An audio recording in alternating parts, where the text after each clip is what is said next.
संगत जी, मैं सुभाष अरोड़ा। गुरु के चरणों में कैसे मेरी हाजिरी लगी,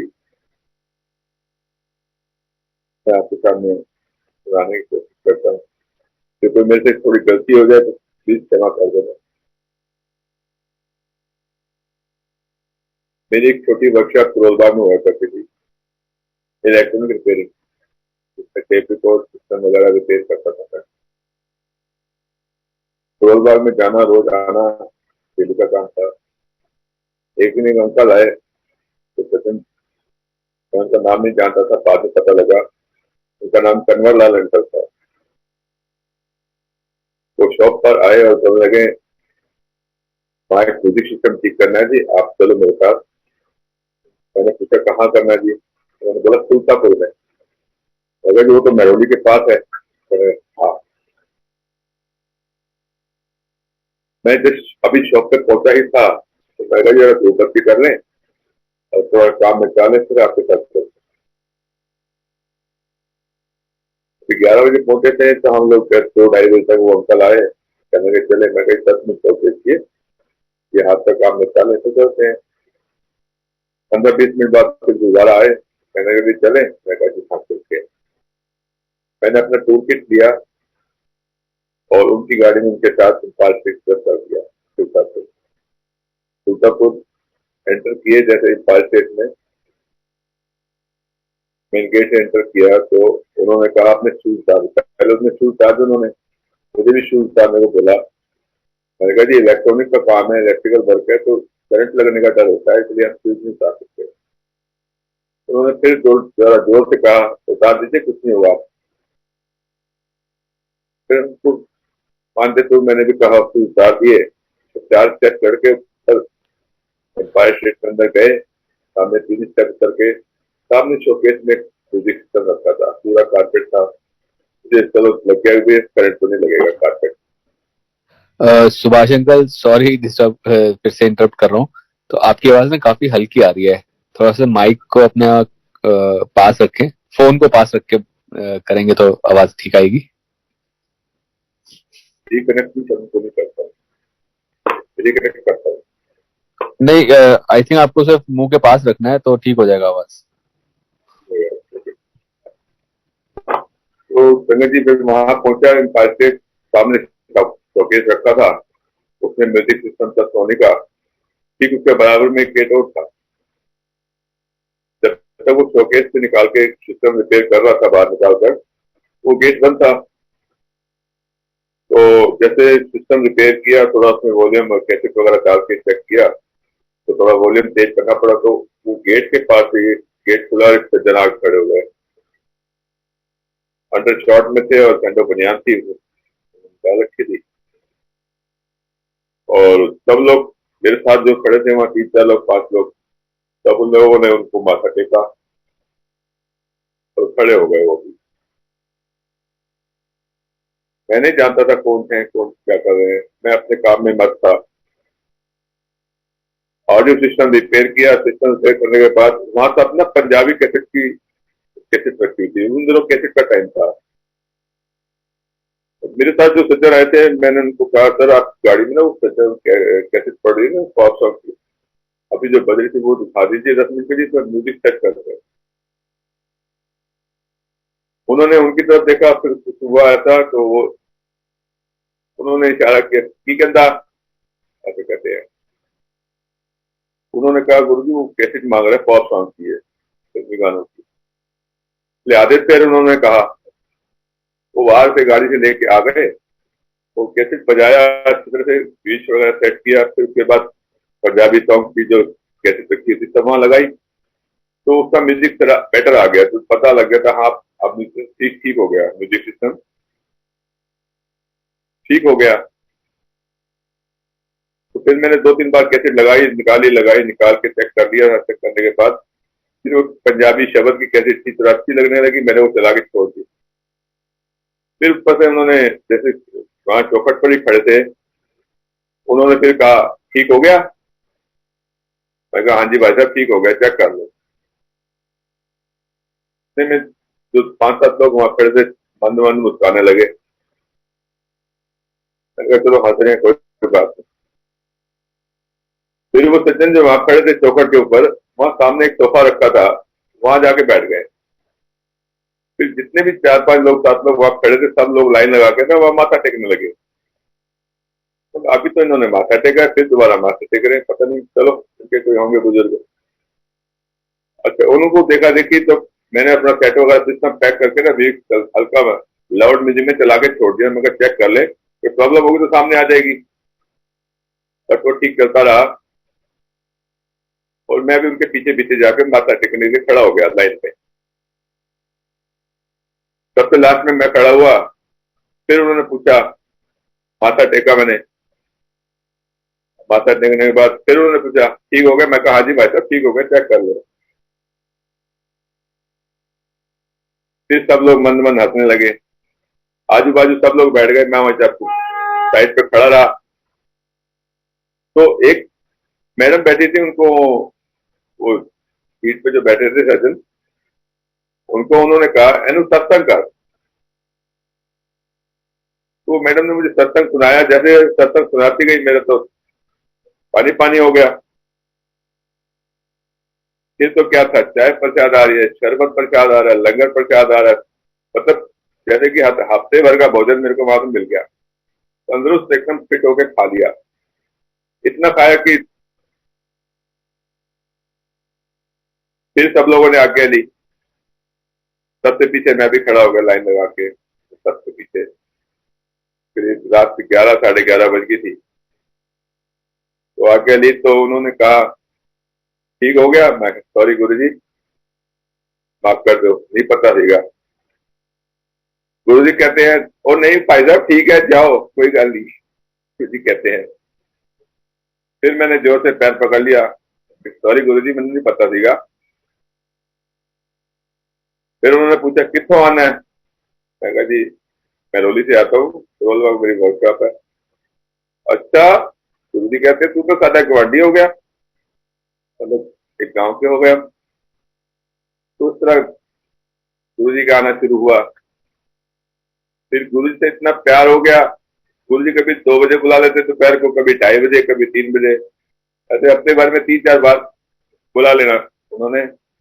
और एम्पायर स्टेट में बिठाना, लंगर किया, चाय प्रसाद दिया, थोड़ा म्यूजिक वगैरह चेक कर लिया, वायरिंग चेक कर ली, ठीक है, आपसे चले आ गए थे। फिर गुरु जी कहते, आ जाए कब?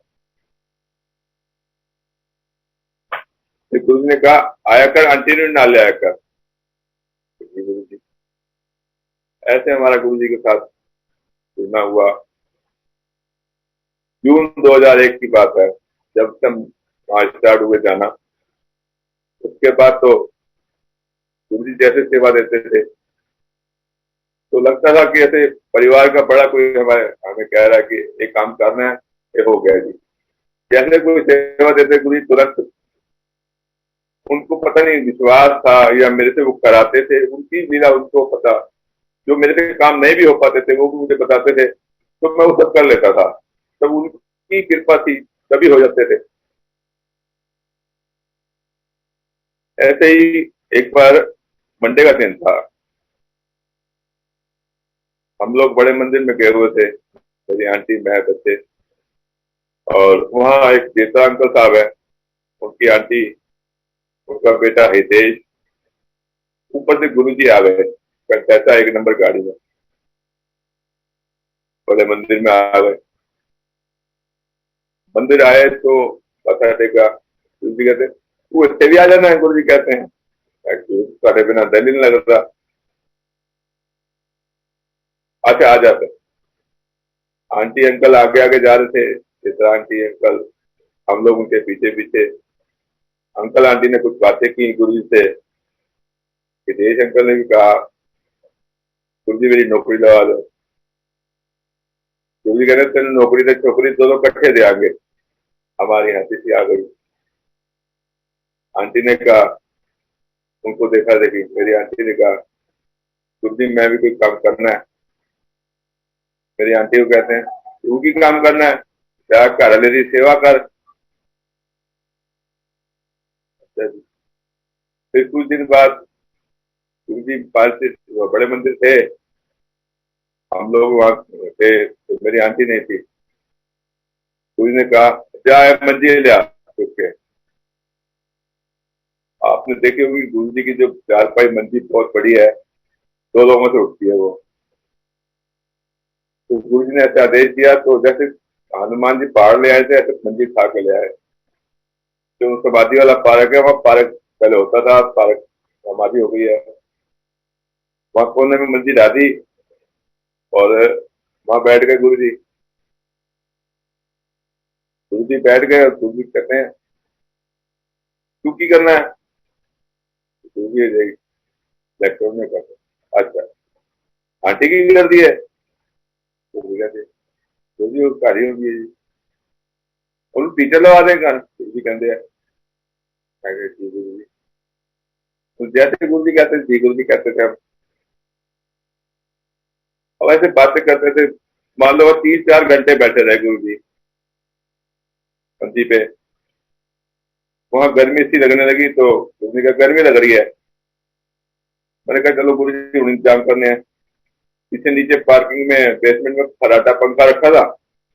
वहां से पंखा लिया गणेश जी के पीछे लगा के, सामने गणेश जी की मूर्ति है, उनके पीछे लगा के माली भैया को बोला अरे माली भैया तार तो छोटी पड़ रही है।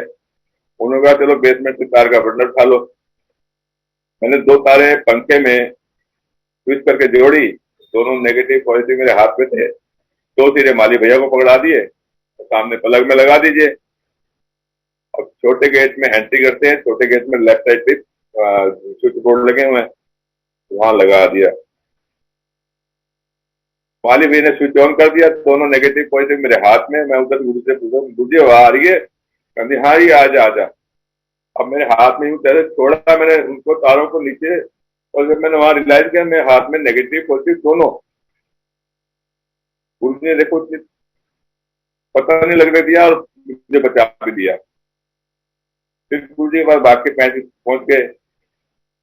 बैठे बैठे इतनी देर में सुदामा भैया आए। सुदामा भैया जलंधर रहते हैं। सुदामा भैया को गुरु जी ने गुस्सा किया तू इससे क्यों आ गया? जलंधर क्या जी? वो बेचारे फूट फूट के रोने लगे तो गुरु जी मेरा दिल नहीं लग रहा थे, मैं ऐसे ही आना। फिर गुरु जी ने उनको डांट के थोड़ा फिर भी कहा नहीं तू उठे ही जा, जा जा तू तो चंद्र मंदिर रहना है, ऐसे तेरा कोई काम नहीं। तो नामा भैया बाहर बैठ के फिर रोने लगे। फिर एक संगत नेपाल से आई तो उन्होंने कहा इन्होंने स्टेशन छट गया। फिर रामा भैया को माथा टेक के वहां स्टेशन छोड़ने गए अंकल। ऐसे ही शुद्धि की महिमा गाते गाते बहुत सी यादें ताजा हो जाती हैं। एक बार फंक्शन का दिन था, विसाखी का त्योहार था। सारा मंदिर चकाचक चमका दिया हम लोगों ने। हमारे साथ 5-7 लड़कों की टीम हुआ करती। सारा मंदिर चकाचक चमका दिया। ऊपर जब देखा शिवलिंग के ऊपर वो चांद साहब थे, वो बहुत पुराने लगे हुए थे, शुरू के ही होंगे, ऑरेंज कलर के। वो चांद साहब बहुत पुराने लग रहे हैं। हमने संगत में आपस में बात की ग्रुप में, यार है ना ये बहुत गंदा लग रहा है, इन्हें चेंज करना चाहिए। कितना चेंज होगा है? और हाँ उस टाइम तक हमें आइडिया नहीं था कि शिवलिंग पे कैसे चढ़ेंगे, पैड बांधने पड़ेंगे, टेबल बुलानी पड़ेगी। चलो एनीवे, फिर हम में से एक लड़का कमल वो कहता मैं निशान साहब बना के ले आऊंगा, एक तरफ ओम एक तरफ ओंकार सुना के ले आए। तो अब अब वो क्या लगे जब तू पहले गुरु से ब्लैक पे आते हैं फिर ऊपर चढ़ाएंगे लगाएंगे। उस रात हम पार्क से चले गए, मेरी आंटी मैं और उसके साथ लोग थे।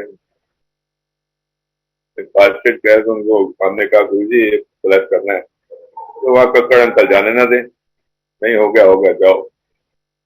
बस किसी तरह वो चलाकियां होती थी। हम लोग किचन के रास्ते से अंदर गए, गुरु जी के पास पहुंचे, प्लेट में सजा सजू के। अब पहुंच जाए कौन गुरु जी के पास, सारे डरते थे। अब मेरी आंटी कहना कि मैं जाती हूँ, और एक चेतन अंकल गुरु के वो साथ गए। गुरु जी के पास पहुंच गए, जब गुरु जी के आगे पेश किया तो गुरु जी बड़े खुश हुए। फिर तो हम सारे सारे वहां पे फिर के उनके पास चले गए। गुरु जी बहुत खुश हुए, किसने बनाया? गुरु जी ने बनाया। की करना था? गुरु जी बड़े मंदिर लाना। गुरु जी बहुत खुश हुए। बड़े मंदिर के नाम से गुरु जी की जो, वो खुश तब होते हैं जब वहाँ साफ सफाई होती रहे, जो सेवा करते हैं लोग बहुत खुश होते थे गुरु जी से। तो इसलिए आज भी मंदिर कर्नाटक देखो चमकता है। अब वहाँ पे देखो कोरोना के टाइम पे कोई जा नहीं सकता सेवा करने, लेकिन कैसी जाते हैं। सेवा जो लगा रखी है जिन संगत ने, बहुत भाग्यशाली संगत है जो सेवा करती है। आज ही मंदिर इतना अच्छा चमका रहता है, जैसे हम देखते हैं, अभी भी देख रहे हैं, इतना अच्छा चमका रहा है। बहुत मन खुश होता है गुरु जी का भी। फिर हम बाहर निकलेगा, अब दिमाग लगा रहे हैं अब ये पर शिवलिंग पे चढ़ेगा कौन, कैसे करेंगे। अब एम्पायर स्टेट से बाहर निकले थे, वहां जो खड़ा है रंगोली जहाँ जल प्रसाद पिलाते हैं, वहां एक आंटी ने कहा, इनको इसको क्या करना है वहां पे, चेंज करना है? मैं सवेरे एक आदमी भेज दूंगी, वो आपने चढ़ के फिक्स कर देगा टिकट। अच्छा जी, वो भी प्रॉब्लम सॉल्व हो गई। नहीं तो रात भर सोचते रहते कैसे करेंगे। हम सवेरे 10 बजे, बल्कि हमें लेट हो गया, आंटी ने पहले ही बंदा भेज दिया। वो बेचारे ने ऊपर जाके ऐसे चढ़ गया, 10 मिनट में तो निशान साहब चेंज कर दिए, और जैसे ऊपर निशान साहब चेंज किए तो नीचे अमृत हॉल में आया, तो थोड़ा अमृत सब में चुका। ऊपर से जहाँ झूमर लग रहा है उसके अंदर से नीचे से अमृत छलका, और सबने लिख देखा, सबने ग्रहण भी किया। इस तरह करते करते उनकी शरणों में रहते रहे। फिर तो जैसे सेवा होती थी, फंक्शन पे जैसे सेवा होती थी, कभी एसी प्लांट ठीक करना है, कभी कुछ। हाँ, एक बार कैसा हुआ, फंक्शन का दिन था, 2 दिन पहले वहां सफाइयां शुरू होती हैं, और एक आंटी कहने लगे सारे ना टूटे करंट डालता। तो गुरु ने आदेश किया, देख टूटे करंट डालता, और इंजीनियर बड़ा करता। गुरु जी चेक करने 2 दिन हम लोग लगे रहे, सुबह जाते शाम तक देखते, कोई कोई नहीं आ रहा, शॉर्ट नहीं हो रहा, प्रॉब्लम सॉल्व नहीं हो रही। सारे स्विच बोर्ड जितने होते हैं सारे खोल के देख लिए, बेसमेंट के, बाथरूम के, किचन के, छोटे किचन के, बड़े किचन के, जो समझ में आता है खाने जहाँ बाथरूम के, सारे स्विच बोर्ड खोल के देख लिए करंट कहाँ से स्लो हो रहा है। जब भी कूलर, वाटर कूलर को हाथ लगाएं, किसी टैप को टूटी को करंट हाथ लगाएं, बहुत करंट मारता था। बहुत चेक करते रहे। दूसरा दिन भी ऐसे लग गया, सारे स्विच बोर्ड खोल दिए। तीसरा दिन भी लगभग हो गया। आधे के बाद 3, साढ़े 3 बजे शिव जी के आगे माथा टेका, गुरु जी हुण नहीं हो रहा, कोई रास्ता लगो, ठीक करो। बस अभी सोच के ऐसे अरदास करके बाद उस साइड वाली संस्कृति की जो क्यारी बनी हुई है उस पर बैठा ही था, लेकिन दिमाग में आया, अरे वो गुरु जी के बेडरूम के सामने भी किचन है, उसमें नहीं चेक किया। माली भैया को बुलाया, रामोदार भैया के सामने वाला किचन खोल दो जरा। उन्होंने किचन खोल दिया। किचन खोलने के बाद वहां लेफ्ट साइड पे ही स्विच बोर्ड लग रहा है, सामने अंदर लग रहे हैं। मेरे साथ जो भैया थे उनको बोला तुम यहाँ चेक करो, मैं सामने चेक करता हूँ। उन्होंने सारे स्विच बोर्ड खोल दिए अंदर के, मैंने भी खोल दिए, तो वहां एक स्विच बोर्ड में बोर्ड रिमूव हो गया। वहां से खूब अच्छे से चेक किया। राउतर भैया गेट पे खड़े थे अभी, उनको बोल के बोला भाई टैप में पानी आ रहा है, जरा खोल के देखना। उन्होंने टैप खोला तो पानी आ रहा, करंट आया, कहते नहीं भैया करंट नहीं आया। जब उन्होंने टैप को हाथ लगाया तो करंट था ही नहीं, इसका मतलब। फिर हम लोगों ने हाथ लगाया, टेस्टर लगाया, करंट ओके। सारे स्विच बोर्ड फटाफट भाग भूग के सारे पैकअप कर दिए वापस, और फिर थोड़ा चेक किया, सारे लाइन प्रॉपर ऑन कर दी, सारे लाइटें वाइटें सब चला के सब, मतलब प्रॉब्लम सॉल्व हो गई, ठीक हो गया। बस अभी बैकअप किया था 5:30 6 के आसपास, इतने में देखा कंटेसर गुरु जी गार आ गई। गुरु जी ने अभी पैर गाड़ी से बाहर रखा ही था, हमने पैर पकड़ के माथा टेका, गुरु जी बड़ा खुश होकर जा रहे, गुरु जी को बताए हाँ गुरु जी फॉल्ट ठीक हो गया। वो हम बताने की कोशिश क्या करते, गुरु ने पहले ही कह दिया, हो गया ठीक फाल्ट। हम तो चंबे में तो इस तरह किने दसिया, मैं सब पता तो आ जाओ, इन्हें खुश। तो हम सोच रहे थे कि हम गुरु जी को पता है, लेकिन गुरु ने पहले कह दिया लाभ लिया फाल्ट। इतना मन मुस्काए, इतना खुश हुए। तो गुरु ने खुद चेक किया, फिर बाहर शिव जी के आगे बैठ के कुर्सी पे रामसर भैया को बोला, ओ जा किचन जो डब्बा ले आ। रामसर भैया ने पूछा कौन था, वो ऐसे उन्होंने अपने बताया, तो वो डिब्बा लाए, तो उन्होंने गुरु ने ऐसे मुट्ठी भर भर के प्रसाद दिया। सबने प्रसाद दोनों ने खाया। फिर आधा घंटा 1 घंटा लगभग गुरु जी के पास बैठे रहे बाहर, गुरु जी खूब दर्शन देते रहे, बहुत सारी बातें करते थे गुरु जी, जैसे दोस्त बात करते हैं ऐसे ऐसे बात भी करते थे। हम भूल जाते थे कि गुरु जी ये भगवान है। अब तो हम सारी लगे सारी यादें सोच के अंदर ही अंदर होते हैं कि अब क्या क्या गवा बैठे हैं, लेकिन वो भी महिमा उनकी ही सोच के रह जाते हैं। आज जैसे मैं अपनी शॉप डाल के घर आया, तो विक्रम अंकल का फोन आया, मन एकदम गदगद हो गया। अब अपने मंदिर में मत्था टेक रहा था, भैया का फोन आया। अंकल ने कहा सत्संग करना है, हाफ एन आवर, आधे घंटे के लिए। देखा हम सिर्फ 5 मिनट रह रहे हैं, तो आप सत्संग तो बहुत सारे हैं, सारी रात निकल जाए पता नहीं लगेगा। जैसे उनकी आज्ञा, समय का अभाव है। अब 2 लाइनें मेरी आंटी करना चाहेगी, अंकल आप आज्ञा दे तो। जय गुरु जी। जी जी बिल्कुल। जय गुरु जी। जय गुरु जी अंकल।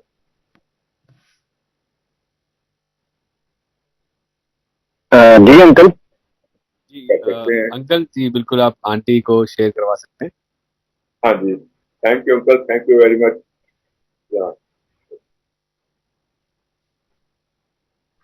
जय गुरु जी, संगत जी, जय गुरु जी को कोटि कोटि प्रणाम। जैसे अंकल बता रहे थे कि गुरु जी ने बोला कि अपनी आंटी को भी साथ लेके आना, तो रात को जब गुरु जी के यहाँ से पहली बार आए अंकल, तो हम सब सोए हुए थे, सबको आते ही अंकल ने सबको जगाया। जो वहाँ का कोरा था और जो गुरु जी ने मोज दी थी अंकल को, जो वहाँ देख के आए थे, आते ही सबको सोते हुए को उठा के सब बताया, और सबके मन में कि सुबह कब हो और हम सब जाए। तो सुबह ही हम सब, मम्मी, भैया, भाभी, हम सब गुरु जी के चरणों में बच्चों को लेके गए, और वहां जाके इतना अच्छा लगा कि जो जगह हम ढूंढते थे वो गुरु जी ने हमें दे दी थी।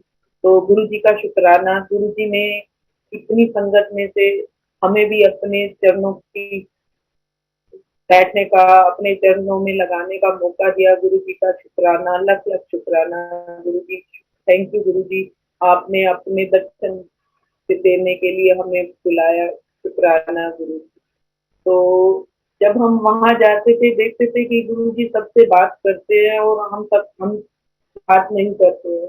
थोड़ा मन में आता था कि गुरु जी हमसे कब बात करेंगे। तो ऐसे ही 1 महीना 2 महीना हो गए, तो हर बार जब भी जाना, बैठना, सामने देखना गुरु जी किसी से किसी को पाँव दबवाने की सेवा दे रहे हैं, किसी से मुट्ठी लगवा रहे हैं, किसी से सर दबवाने की कर रहे हैं, और किसी से गुरु जी बात भी करते थे, लेकिन हम हमसे कभी बात नहीं हुई थी। तो एक दिन जब मैं और अंकल हम गुरु जी के पास जा रहे थे और लाइन में लग के माथा टेक रहे थे, तो अंकल को गुरु जी दूर से ही इशारा करके कहते थे चलो हो गया। अभी लाइन में 5-7 लोगों के पीछे होते थे, और पता नहीं कैसे मैं नहीं देख पाती थी, लेकिन मेरे अंकल को गुरु जी इशारा करके दूर से ही भगा देते थे। तो और मैं माथा टेक के फिर जहाँ गुरु जी कहते थे वहीं बैठ जाते थे। तो एक दिन जब माथा टेकने की मेरी बारी आई, तो मेरे अंकल को तो गुरु जी ने पहले ही इशारा करके बाहर भगा दिया था, और मुझे जब मैंने माथा टेका और उठी, तो गुरु जी मुझसे कहते किसको आई है। तो मैंने कहा गुरु जी मैं रो ली हूँ। किस दिन ना लाएंगी। तो गुरु जी से बात करते हुए ये नहीं कह पाई कि पति के साथ आई हूँ, हस्बैंड के साथ आई हूँ, तो क्योंकि गुरु जी पंजाबी में बोल रहे थे तो मेरे मुंह से भी निकला कि घर वाले दिन आए। तो गुरु जी कहते कितने है तेरा घर वाला। तो मैंने पीछे मुड़ के देखा, मैंने कहा मेरे पीछे होंगे, तो देखा अंकल नहीं थे मेरे पीछे। तो मैंने गुरु जी को कहा गुरु जी मैं अभी बुला के लाती हूँ। मैं भागती हुई और खुशी के मारे कि चलो गुरु जी ने आज बात कर ली, जैसे भी करी मैं बहुत खुश कि मेरे अंकल को भी गुरु जी पूछ रहे हैं। तो मेरे अंकल बाहर आके जहाँ पहले जल प्रसाद दिया जाता था एम्पायर स्टेट में, वहाँ खड़े थे। तो मैंने अपने अंकल को आके जल्दी जल्दी कही कि गुरु जी बुला रहे हैं। तो मेरे अंकल को तो गुरु जी भगा देते थे, तो अंकल डर के मारे कि नहीं गुरु जी ने नहीं बुलाया, मुझे नहीं जाना, कहीं तेरे को शायद वहम है, क्योंकि गुरु जी ने आज तक हमारे से कभी बात नहीं करी। तो उस दिन मैं कहा नहीं गुरु जी ने आपके लिए पूछा है, गुरु जी ने कहा कि तेरा घर वाला किससे, चलो। तो अंकल कहे नहीं मैं मुझे नहीं जाना, क्योंकि गुरु जी से डर लगता था, क्योंकि गुरु जी ने जितनी बार भी अंकल जाते थे माता तो उसमें गुरु जी भगा देते थे, डांट के भगाते थे। तो अंकल तो कहने लगे कि मैं नहीं जा रहा। तो मैंने कहा नहीं गुरु जी ने बुलाया है। तो अंकल ने कहा चलो। फिर हर बार की तरह मैं आगे आगे और अंकल मेरे पीछे पीछे। मैं अभी गुरु जी के सामने जाके कहती कि गुरु जी ए रहे मेरे घर वाले, तो गुरु जी ने अंकल को पीछे से ही हाथ का इशारा करके भगा दिया। मुझे नहीं पता था कि गुरु जी ने आज भी कोई अंकल को ऐसे कर दिया। तो मैं गुरु जी के पास जाके कहने लगी गुरु जी ए रहे मेरे घर वाले। मैं पीछे मुड़ी तो मेरे अंकल नहीं थे, क्योंकि गुरु जी ने पहले से ही इशारा करके उनको भगा दिया था। तो गुरु जी कहते चल हो गया, हाँ हो गया तेरा घर वाला। तो ये गुरु जी का तरीका था, क्योंकि हमें नहीं पता था, क्योंकि अभी थोड़े दिन ही हमें हुए थे गुरु जी के पास जाते हुए। और जब वहां जाते थे कोई किसी से बात नहीं करता था, और बस यही जो हमें ले गए थे और जो हम वहाँ देखते थे कि सिर्फ जाना है, माथा टेकना है और शब्द सुनने हैं, लंगर खाना और घर आ जाना है। वहाँ पे सोशलाइजेशन बिल्कुल नहीं होता था उस टाइम पे, बिल्कुल भी। सिर्फ हम एक क्योंकि थोड़ा ही टाइम हुआ था तो थोड़ी थोड़ी संगत को ऐसे बाय फेस जानते थे, कोई किसी का नाम नहीं जानते थे। लेकिन उस दिन गुरु जी ने जब ऐसे करा तो अंकल को और भी वो लगा, क्योंकि गुरु जी के बुलाने पर जब गए और गुरु जी ने दोबारा डांट दिया तो हम दोनों का थोड़ा सा चेहरा सा उतर गया। तो किचन के पास जोशी आंटी खड़ी थी, उन्होंने देख लिया था, या गुरु जी अपने आप ही मैसेज से करवाते थे या आंटी को, जो भी गुरु जी की तरफ से इशारा हुआ होगा पता नहीं। तो जोशी आंटी ने उन दोनों को देखा और किचन के पास ही बुला लिया और उन्होंने समझाया कि आप लोग लकी हो, आप परेशान नहीं हो, क्योंकि गुरु जी जो जिसको डांट के भगाते हैं वो आपको डांट के नहीं भगाते, वो आपके बुरे कर्मों को भगा रहे हो। तो तुम्हें तो खुश होना चाहिए कि गुरु जी के पास तुम आ रहे हो और गुरु जी सिर्फ में डांट के तुम्हारे जो बुरे कर्म है या जो हमारे गलत चीजें हैं गुरु जी उनको काट रहे हैं। उसके बाद हमें भी समझ आ गया कि हमें बुरा नहीं मानना है, गुरु जी तो हमारे ही कष्ट काट रहे हैं। उसके बाद गुरु जी ने कभी डांटा भी नहीं। तो इस तरह से गुरु जी के पास हम जाते रहे और गुरु जी से ब्लेसिंग्स लेते रहे। तो तब बच्चे बहुत छोटे थे, थोड़ा टाइम तो हम बच्चों को ले जाते थे गुरु जी के पास। तो थोड़े ही दिनों में अनाउंस हो गया कि बच्चों को नहीं लाना है, क्योंकि बच्चे डिस्टर्ब करते हैं। अब गुरु जी ने आदेश दिया था तो बच्चे ले जाने बंद हो गए। तो लेकिन जितना टाइम भी बच्चे गए, बच्चों ने वहाँ का जो माहौल था या गुरु जी की ब्लेसिंग थी वो बच्चों को के अंदर बस चुकी थी। बच्चों को भी समझ आ गया था कि वो कोई अच्छी जगह है। बहुत छोटे थे बच्चे, एक छोटे वाला तो गोदी था और बड़े वाला थोड़ा सा उससे बड़ा था बस। तो लेकिन बच्चों को भी जितना टाइम गुरु जी ने थोड़े टाइम में ही अपना ब्लेसिंग दी थी बच्चों को भी, कि बच्चों के मन में कि हमें भी गुरु जी के पास जाना है। तो लेकिन गुरु जी का आदेश था कि नहीं जाना, तो हम बच्चों को नहीं लेके जाते थे। बच्चों ने जब भी हमने गुरु जी के पास जाना तो घर आना तो बच्चों ने हमेशा कहना कि हाँ आज तो पूछ लेना कि अगली बार हम बच्चों को ले आए। लेकिन गुरु जी के पास जाने से पहले ही बाहर ही हम भूल जाते थे और गुरु जी के दरबार में पहुंचते ही बस फिर कुछ याद नहीं रहता था कि क्या छोड़ के आए, किसी ने कुछ बोला नहीं। बस एक तो वो जो अंदर गुरु जी का और गुरु जी के शब्द, बस सिर्फ उसी में ही गुरु जी अपने आप ही मोह देते थे, सब भुला देते थे गुरु जी। 6 महीने ऐसे ही चलता रहा, लेकिन एक दिन बच्चे ने बड़े इमोशनल होके कि मम्मी आज तो गुरु जी से जरूर पूछ लेना कि बच्चों को ले आए, नहीं तो हम जरूर चलेंगे। तो उस दिन याद भी रहा और हमने गुरु जी से पूछा कि गुरु जी बच्चों को लेके आए, बच्चे बहुत याद करते हैं। तो गुरु जी ने बोला कि यहाँ नहीं, बड़े मंदिर जाया करो सोमवार के लिए। उससे पहले हमें नहीं पता था कि बड़ा मंदिर घाटी माई में है और वो मंडे को खुलता है। गुरु जी ने बच्चों के मन में ये डलवा के कि गुरु जी के पास जाना है और अपने बड़े मंदिर का भी रास्ता बताया। तो फिर हम बड़े मंदिर भी सोमवार से जाने लगे। तो इसी तरह से गुरु जी हर चीज किसी न किसी रास्ते से, किसी न किसी बहाने से बता के अपने सारे ब्लेसिंग गुरु जी दिलवाते रहते हैं। तो इसी तरह से जब भी बड़े फंक्शन होते थे तो मंदिर में सेवा थोड़े दिन पहले चलती थी, साफ सफाई की जो भी टूट फूट होती है, तो हम सब लोग बहुत सारे संगत वहाँ सेवा करने के लिए जाते थे। और तब जैसे अब तो बड़ा मंदिर की सेवा शुरू होती है तो दोपहर को या खाने पीने के लिए लंगर मिलता है, तब नहीं मिलता था। गुरु जी का आदेश होता था कि अपना लंगर खुद घर से बना के ले जाओ, सेवा करो, लंगर खाओ और घर आ जाओ। तो सब लोग ऐसे ही बना के ले जाते थे, सेवा करते थे। और हाँ, ये जरूर होता था कि कोई भी संगत आती थी जो गुरु जी के आदेश से, गुरु जी जिनको आदेश देते थे कि बड़े मंदिर मत्था टेक के आओ, तो वो जो संगत आती थी प्रसाद लेके आती थी, वो प्रसाद बहुत मिला करता था। तो वो सेवा करते हुए हर एक सेवादार को जो कहीं भी हो, वो गुरु जी के आदेश से सबको प्रसाद माली अर्पण किया करते, क्योंकि गुरु जी का आदेश था जो भी मंदिर में आए उसको जल प्रसाद सबसे पहले और चाय प्रसाद जरूर दो, क्योंकि यही मेरा वो है ब्लेस करने का तरीका, वही मेरी तरफ से वही मेडिसिन होती है। तो वो जरूर सबको मिलना चाहिए। तो इसी तरह से क्योंकि गुरु जी तो जानी जान है और गुरु जी सब कुछ जानते हैं।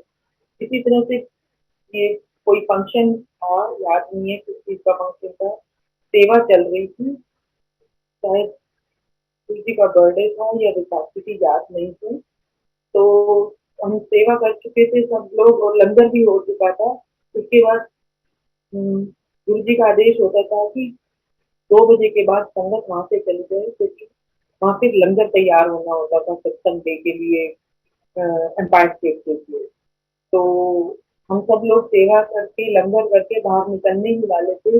इतनी देर में अनीश अंकल को गुरु जी का फोन आता है कि जितनी भी संगत है उन सबको आदेश दे दो कि वो घर चले जाए, आज्ञा हो गई। तो हम सब लोग बाहर निकल ही रहे थे कि इतने में देखा कि जीतू अंकल के साथ थोड़ी सी पंजाब की संगत आई हुई है और गुरुजी ने उनको बोला कि इनको बड़े मंदिर ले जाकर इनसे सत्संग सुनो और इनका जो सत्संग हो वो जीतू अंकल लिख लो। तो ये बात हमने सुन ली थी फोन पे ही गुरु जी की और वो अनीश अंकल से बात करते हुए। तो हमने भी अरदास लगाई सब संगत ने कि हम भी सुन लेंगे गुरु जी, तो आज्ञा दे दो। तो फिर गुरु सब लोग अपने ही मन में अरदास कर रहे थे, सब सारी संगत। तो गुरु जी को जान ही जाना है, गुरु जी ने 1 मिनट बाद ही अनीश अंकल को फोन करके दोबारा बोला कोई बात नहीं, जो संगत सेवा कर रही थी घर जाने के लिए बोला था उनको बोलो रुक जाए। हम बहुत खुश, गुरु जी ने सुन ली। तो वो जो संगत आई थी तो गुरु जी का आदेश था जलंधर से पंजाब वाली संगत कि उनको पहले लंगर कराओ और फिर उनका सत्संग करना। तो उनको जो लंगर बनाने वाली आंटी आई थी उन्होंने लंगर बना के बेसमेंट में, जो बड़े मंदिर में बेसमेंट है, उसमें बिठा के लंगर करा रहे थे। तो फिर उनको लंगर करा रहे थे तो बाहर गर्मी थी तो हम लोग भी वहीं बेसमेंट में जाके बैठ गए। तो बच्चे छोटे थे, बाहर खेल के अंदर आना, फिर बाहर जाना, फिर बेसमेंट में आना। और बच्चों ने जब देखा कि अंदर लंगर चल रहा है तो बड़े वाले बेटे ने आके लंगर को देख के बोला, मम्मी मुझे भी भूख लगी है। तो मैंने उसको बोला कि बेटा अभी तो हमने खाया और अभी घर जाना है, घर जाके खा लेंगे। तो वो बाहर खेल के थोड़ी देर में फिर आके बोलता है, मम्मी मुझे तो भूख लगी है। तो मैंने उसको थोड़ा डांटा कि बेटा अभी तो खाया, अभी हम घर चल रहे हैं। ये बात मैं कह के हटी थी कि इतने में फिर अनीश को गुरु जी का फोन आता है कि जो संगत सेवा करने आई थी ना, उनको भी लंगर कराओ। ये है हमारे गुरु जी की बच्चे ने कहानी और गुरु जी ने सुन लिया। तो शुक्राना गुरु जी तो एक एक मिनट की बात सुनते हैं। इसी तरह से गुरु जी ने बहुत सारे शुक्राने दिए हैं। फिर किसी टाइम गुरु जी की आज्ञा होगी तो फिर शेयर करेंगे, क्योंकि समय का वो है। तो शुक्राना गुरु जी, thank you Guru ji. Thank you संगत जी, थैंक यू गुरु जी। जय गुरु जी अंकल, जय गुरु जी।